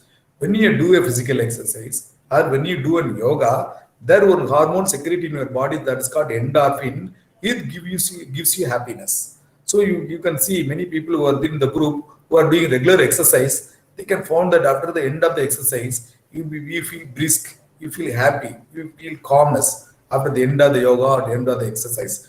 The hormone responsible for it, there is endorphin. That hormone is serotonin. So we found that people were being more stress-free, they're very calm, they feel happy. Then we found that one factor hormone called serotonin. People who are not in social service. So people who are involved in social service, we found that if if we help others, and needy people, if people, you see that many people involved in the Lions Club, Rotary Club, or some Red Cross Society, they do happy, they do social service. Ultimately, they feel happy. Some people are addicted to that. We used to wonder that why more people are being engaged in these kind of activities. Then we found that some of the people who are doing social service, they feel happy, they are stress free. The reason for that, we found that is a serotonin. Another fourth hormone is that oxytocin. That's the reason we found that many people, if you socialize with other people, if you have been socializing, if you have people who are very more good friend, or people go out and talk to others, or if people who have been hug other people, if you do a handshaking. So if people was doing all these things, then one hormone is responsible for this oxytocin. Usually the oxytocin, what will happen? Usually when the cow gives birth to a calf, if a mother gives birth to a child, so the mother will develop a close this attachment to the babies. Either maybe animal or human, no problems. That's the mother having more attention to the babies. They have more attachment, external attachment to the babies. We found that this is when they look at the baby, they will be very happy. The child look at the mother, they is very happy. So when the mother touches the baby mother feel very overcome. But then we found that the one hormone will responsible for that oxytocin. So oxytocin, that hormone secretion during this immediately after the birth of the child, the oxytocin will be more. That is a response for the secretion of the milk in the mother. We found that people who are being socializing other, people who are being touched their children, or who is having the handshake other people, then we found that a small amount of oxytocin is secreting in that brain, and that make them happy. So we be happy. It should be we all in all this four hormone. So along with that, you are achieving the personal goal. You do socialize with other people, do social service, do physical exercise, yoga. Ultimately, you can overcome this stress. It make you happy also. This is my last slide. So last slide. So this is my take-home message. You should understand you must be safe, and you are the pillar of the society. Take care of yourself first. So you are the pillar. Only if you are healthy, you can take care of your entire family. So this one thing you should also remember by this lecture, and you should connect with the people. So you have to always have a connection with the people. So you talk to your friends, you talk to relatives, and you connect with the people. This is very, very important, especially in overcoming the stress. Don't keep anything. Ventilation. Another thing about the ventilate. Don't keep anything in your heart. You keep on keeping the problems within yourself. Ultimately, it may get to, what will happen if you blow the air into the balloon? One point of the time, the balloon will burst because it can't tolerate. Similarly, like your mind also, you keep on things in your mind within yourself itself. It may lead into stress. You may go for a depression. You may go for an anxiety. You may develop a heart attack, or you may develop a stroke. So keep always ventilate yourself. You talk to your friends, talk to the relatives. Don't keep everything within yourself. Always ventilate yourself. So it is one of the important things in coping this stress. Ask for help. Always don't hesitate to ask for help. If you have a problem, don't hesitate to ask for help. Nothing fault in asking for help. You can ask the help from your relatives, friends, or whatever it may be. If they are possible, they will do the help. Otherwise, that's no problem. And you can also help others. So I think I told already, socialization is helping other also make you happy, and other also happy. So always help other. Then restrict your social media, especially screen time. In nowadays, modern days, especially in this COVID period, many people are spending, children, adult, who are maybe most of the people spending more time in this screen, either WhatsApp, Facebook, or this cell phone, smartphone, because many other people are having their smartphones. They spend more time in the smartphone. Ultimately, this smartphone, because of using a smartphone, You have less time to interact with the people. You have less time to interact with the children. You have less time to interact with your wife. Only if you interact with others, if you talk to your wife, you talk to your children, then you can understand their problems. You can ventilate your problems to them also. So if you are using more smartphone, more time, spending more time in a day, especially in cell phone, ultimately it increases your stress. Not only your stress, it increases your family stress also. So don't see it. Children's, as a psychiatrist, we never recommend the children to see more than 1 to 2 hours of their cell phone. In the whole day, more than 2 hours, they should not see cell phone. Less than 3 years old child, smartphone is not at all allowed. Children below 12 years, it is less than 1 hour should only they have to watch the cell phone. Whatever they're watching in the screen, less than 1 hour. Adult children, 3 hours. For adult, maximum recommended screen time is only 3 hours. Those who are more using smartphone more than 3 hours, it's an addiction. Nowadays, the cell phone addiction is come under the mental disorders. So it's come under the psychological disorder. So don't see cell phone monitors more than 3 hours per day. It is not a good way of coping with the stress. In fact, it increases your stress. So these are the things you keep it in your mind. And you also practice yoga, you do physical exercise, create an alternative recreations. These are not the one things I want to stress you in this point of time. You engage in readings. Many people after coming media, cell phone, they stop writing the books. So read the books.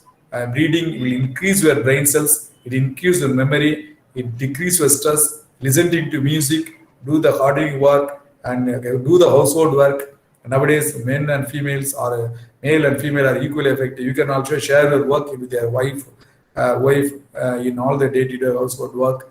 If you do all these things, you can be stress-free. These are the simple things we can use in our day-to-day life to come up with your stress. Next slide, please. So thank you very much for the patient audience. Thank you very much, madam, giving me this opportunity. If you have any doubt, you can ask me. Thank you.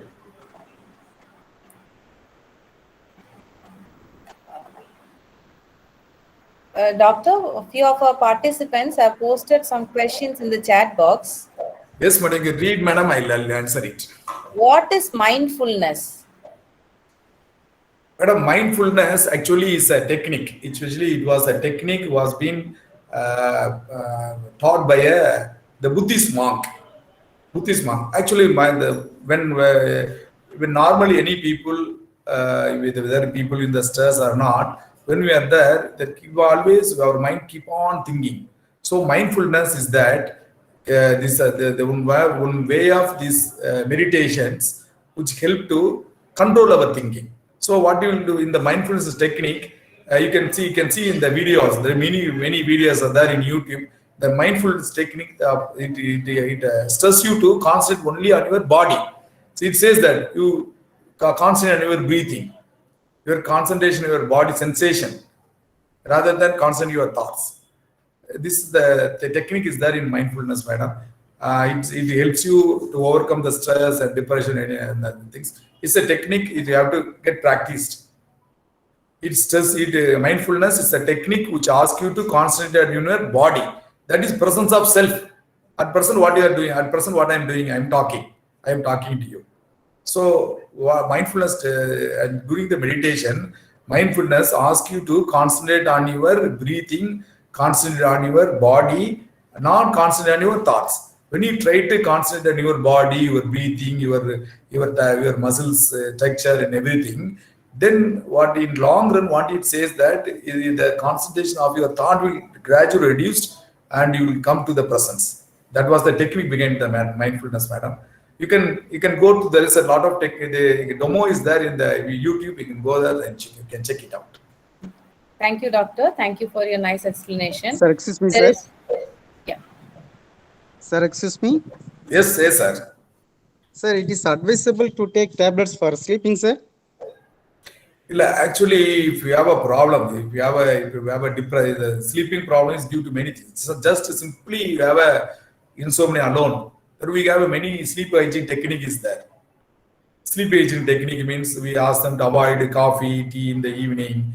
Then we ask them to do some exercise.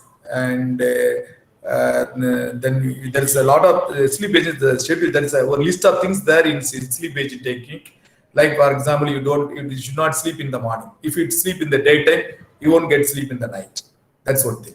Second thing is that when you go to the bed, you stop watching the wall clock. Whenever the people seeing the watch clock, oh, 3 o'clock is there, wow, 12 o'clock is there, 1 o'clock, I'm not getting sleep. So this anxiety itself reduces sleep. So as we ask them not to see the wall clock. Then what we used to do that we never allow the bed for watching TVs and eating in the bed, and you go for watching TVs and this. So the bed is only for sleep. Then we ask them to avoid urine before going to the bed. We ask them to not to drink coffee or eat water after 5 o'clock. There are small techniques there. If you try all this technique, then the normal sleep will come. Sometimes the sleep insomnia may be secondary or depression and anxiety. Some depression they may need drugs. So if it is not simple insomnia, you follow the sleep aging technique, if you may get sleep. If still you are not getting sleep, then you can you can go for a drug. That too, drug should with the consult of the doctor only you have to take the drugs. Otherwise, the sleeping tablets all sleeping tablets an addiction tablet. Like if you drink alcohol, smoking, it will produce addiction. Similarly, with taking sleeping drugs without a doctor advice, you will become addicted. So you get the doctor advice, then you ask the doctor how long you have to take these drugs, and slowly you taper the drugs. By practicing yoga, meditations, many other things help you to resume a normal sleep. Okay, sir. Sir, every day I am going to bed at 10:30, sir. Okay.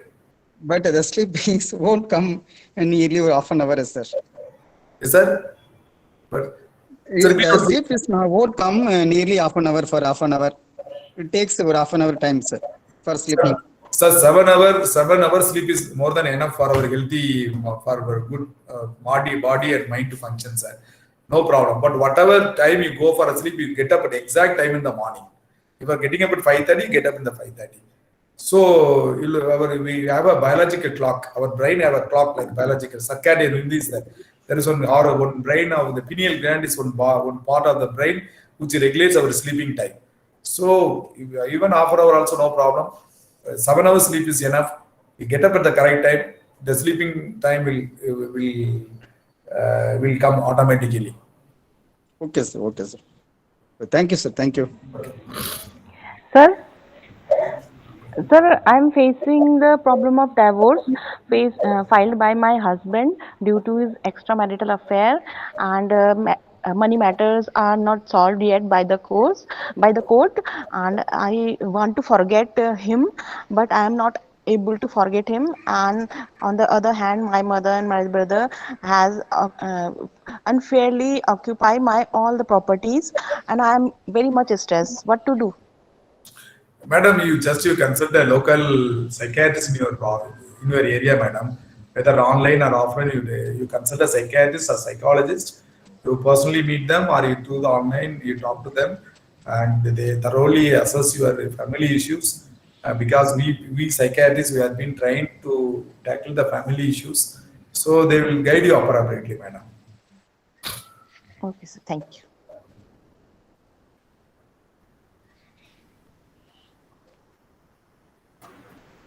Dear participants, if you have any questions, you can just ask it to the doctor, or you can post it in the chat box so that I can read it out to the doctor. Sir, last one question is that, sir, will it be from Brijesh Kumar Singh? Sir, will it be right to conclude that ignored stress may lead to many health-related disorders? Definitely.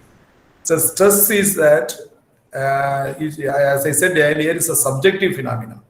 So many people, without their knowledge, they'll be more irritable, they're more tense, they're getting less sleep, or their blood sugar may be high, or their hypertension may be high.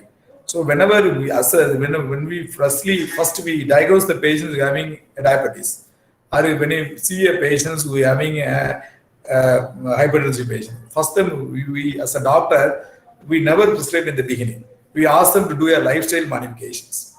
We'll ask them to do exercise, ask them to do yoga, and ask them to be stress-free, Then if they follow all these things, most of the people, they can control their blood sugar, they can control their hypertension, or their anger, everything will be controlled in the beginning itself. If you ignore that things, so hypertension, diabetes, if you ignore these things in wrong run, what it may do, it may produce heart attack. Once you develop a heart attack, it is irreversible. Once you develop a stroke in the brain, the blood vessel burst in your brain, then it is irreversible. So we cannot do anything. You have to continue the drug for a lifelong period. So prevention is better than cure. That's why we say that. So do identify stress, do this coping stress coping mechanism like exercise, yoga, and other thing also. If you have a problem with interpersonal problem, especially if you have a problem with your wife, if you have a problem with your children, you have a problem with in your workplace, or you have a chronic financial problem. Sometimes the people will come with the financial problems or family problems. We cannot solve the problems. If a problem is to be solved, we used to teach them the problem solving skill. So there is two way of coping with stress is there. One way is if there is able to solve the problem, we teach them problem solving skill. If the problem is unable to solve, for example, the patient has a severe the financial problems. He have a debt for lakhs and lakhs of money. Debt is there. He cannot repay the amount. Then what will do? The stress. Then we used to teach them coping skill, how to cope with the stress. Some the husband is an alcoholic fellow. He never stopped drinking. Daily he comes to the house. He beats. He is not coming for a treatment. Then the lady has to survive. He has to take care of the children. The husband is also going out of the house. Then what she has to do? She has to cope with this stress. So here is a need. We need to teach her how to cope with this stress. So this is the things coping skill. If the coping skill is not there, then this lady will develop anxiety, depression, suicidal. Everything is there comes. So coping skill is needed. This stress management is needed in the beginning itself.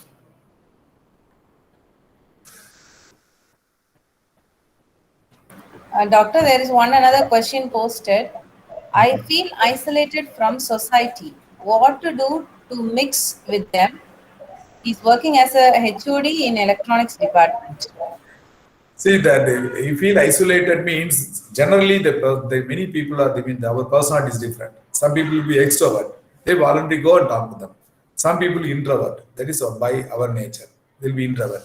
So we never voluntarily go out and talk to them. Only somebody talks, we'll reply to them. This is our personality. But generally, our personality can be modified. We cannot change the person introvert to extrovert or extrovert to introvert, but we can modify your behavior. So you can make a friends. If you feel isolated in the society, don't feel isolated. There are people are there to help you. You can talk to your friends, you talk to relatives, you talk to your neighbors. You can join a society. That's why we have a lot of societies there. We have a Lions Club, Rotary Club is there. You can join the society. You have an opportunity to mingle with them. We have a Rotary Club is there. Rotary Club, every month we have a meeting. Just you join them, they will invite there, you go there, you talk to them, you can have a good friends. So that's not a problem. So if you've been isolated in yourself, you have less chance to ventilate your issues. And whatever happening around, you don't know. So only when you have been socialized with other people, then only you come to know. And people will give you the solution to solve your problem also. There is another question posted, Doctor. How to cope with workplace politics? The politics is always there. Everywhere there is a politics is there. Whether in the workplace or wherever there is the politics is there. So you have to be more assertive. That's what I said. Assertive skill is more needed. If you say right, you say yes. If you said it's no, you say no. So assertive skill is very, very needed in your tackling in this politics. So whatever you need, correct, you stand for that. You tell them politely. That's how we can manage. One of our participants' brother is diagnosed with bipolar disease, and medicines are not supporting him. How to cope up with that? The bipolar disorder is a medical illness. Bipolar disorders, we call it as we have a manic episode and depressive episode. It comes in a cycle. Bipolar disorder, like any other disease, like diabetes, hypertension, heart problem, is a disease. It definitely need medicines. You consult the psychiatrist, and because the suicide risk is very high in bipolar disorder. When in the manic phase, they will damage more. When in depressive phase, they go for suicide at attempt. Better you can have a psychiatrist, consult a psychiatrist. There's always hope. There is one another question, Doctor. How to cope up with the insulting behavior of boss and colleagues? So that's what insulting people is everywhere is there. So some people they want to handle the people, they will do all these things. One thing I said, assertive skill. You try to ignore these things. That's the thing. Don't react to that. So this is the word that's one. This assertive skill is that all this. The previously person also they asked something related to the official issue. Assertiveness is the only things you can handle this thing. You go through the net and you check for assertive. What is assertiveness? It gives you all these things how to handle these behaviors. Is depression curable or lifelong medicine required? There are two type of depressions. There one is the reactive depression. Reactive depression means if you have any problems, then people will depressed. Then once the problem is solved, then the depression will go off. That is where the depression is curable. Another thing, some people have without any reasons they may develop depression due to a chemical imbalance in the brain. If there is a chemical imbalance in the brain, then it may go for they have a recurrent depressive episode. Around 30 episodes of depression that occur in your life. In that depressive episode, they may not go for work, they cannot concentrate their work, they have a suicidal ideation. For that, they need medicines. These are all you have to check with a psychiatrist. They will tell you how long you have to take medicines, whether the patient may need a long-term treatment or counseling or behavioral therapy needed. The doctor will decide. Just you consult a doctor, psychiatrist. One another question is posted. How to busy my mind all the time? Negative thoughts come to me very often when I'm free. Yeah, negatives are when you are happy, you will get a positive thoughts. When you are depressed or in your problem, you will get negative thoughts. So that's what you have to practice yoga and meditations. Without medicines, with yoga, meditation, that's one method called mindful meditations. So mindful meditation, there are some center which teach you the mindful meditation. There are online courses also, paid course which teach you mindful meditations, which is answer for your questions. It will help you how to control your thoughts apart from medicines. Thank you, Doctor, for patiently responding to the queries of all our participants. Dear participants, we have 5 minutes time. If you are having any queries, you can ask with our doctor.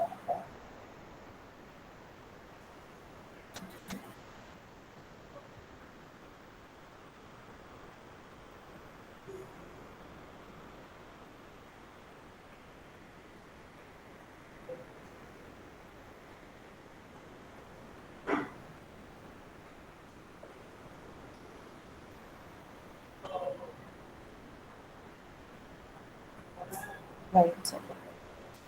There is one another question from Vinita ma'am. Is how to control anger? Anger is a reaction to any problems. So there's an anger control technique is there.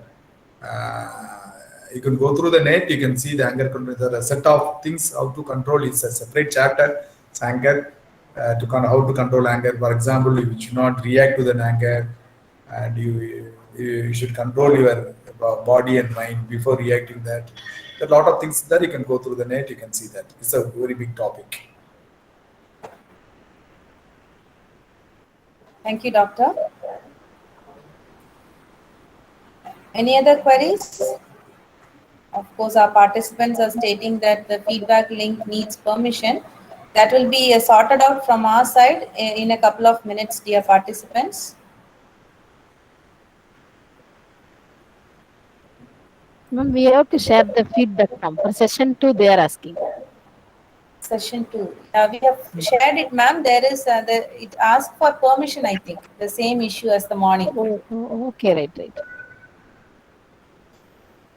There is one more question posted by one of our participants. How to deal with the negative mindset people and within our family.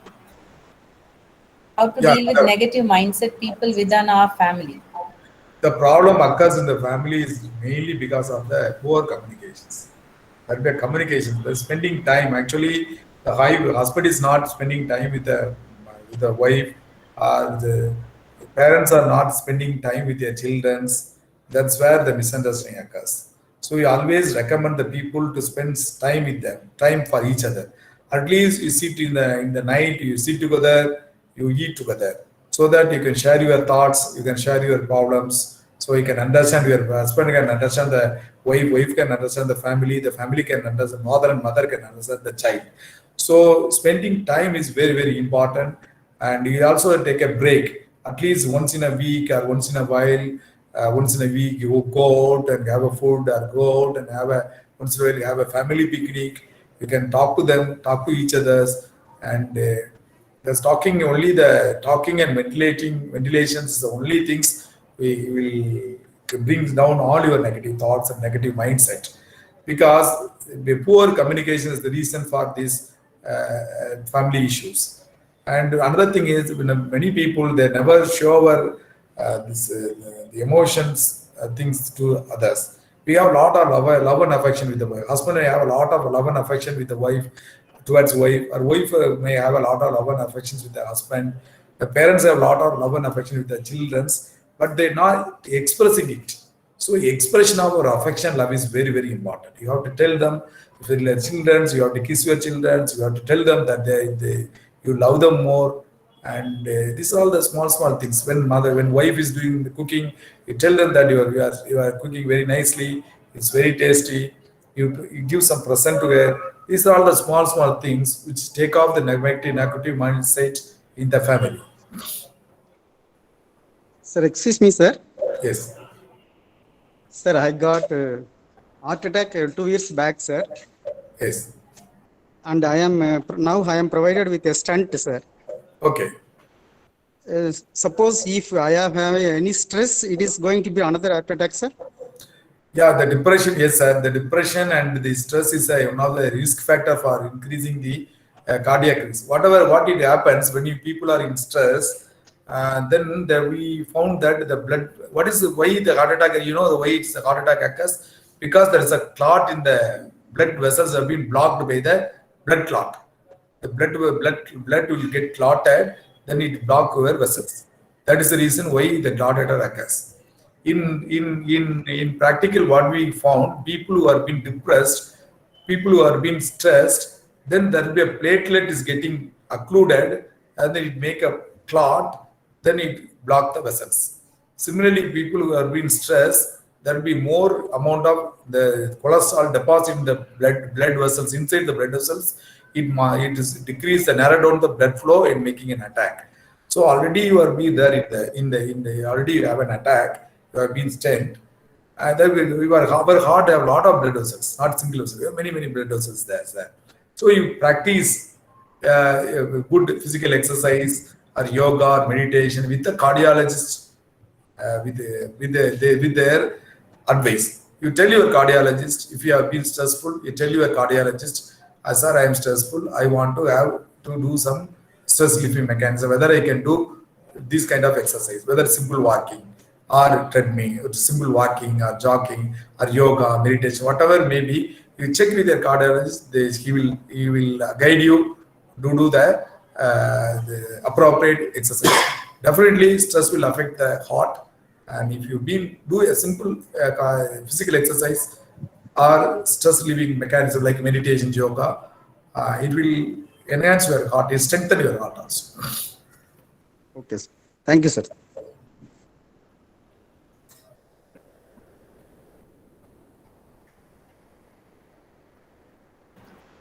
There is one more question posted. How to deal with sensitive behavior? So sensitive behavior, actually the sensitive issue, that itself is called sensitive. So when you react immediately, these things, you may end up in problems. You react immediately, it may end up in problems. If you react immediately, you may get anger, you may assault, you may ignore it. Many things is there. So you assess the pros and cons. If you react to it, what will happen? What is the positive will happen? If you don't react to that, what the negative will happen? You assess the pros and cons of the issues that context, then you react to it. Sometimes you may have you have a problem with your wife, so immediately react to that. You go out of you move to the next room, or you drink a glass of water, then you come back and talk, so you can avoid fight. Sometimes the person is in danger, then in that time you have to react. So this depends on the context. You have to you analyze. You do a pros and cons. What is the positive, negative aspect? If you don't intervene it, then you handle it.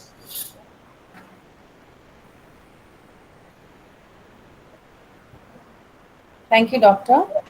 Thank you, madam. So I think it's time for us to wind up the session. At the outset, I would like to thank Dr. Panneerselvam for sparing his valuable time with us in this morning and giving an extensive talk on stress and coping with stress. Really, Doctor, your talk on the points discussed gave a different point of view, though we have been discussing the same points again and again. But today it gave us a different point of view from a medical perspective, how to cope up with stress and everything. It was really useful, and I'm sure that all our participants will acknowledge the fact that the things that you discussed today in this forum gave us the importance of, gave us an insight of giving importance to the body and to the soul, so that we can have a stress-free life. Thank you once again, Doctor, on behalf of the organizing committee of Government College of Engineering. I thank you once again for being with us this morning. Thank you, Doctor. Dear participants, we are going for a lunch break now. Do join us back for session 3 by 2:30 p.m. on impact of stress on physical and mental health. Thank you all. We regret for the inconvenience caused due to the feedback form. The issue will be sorted out at the earliest.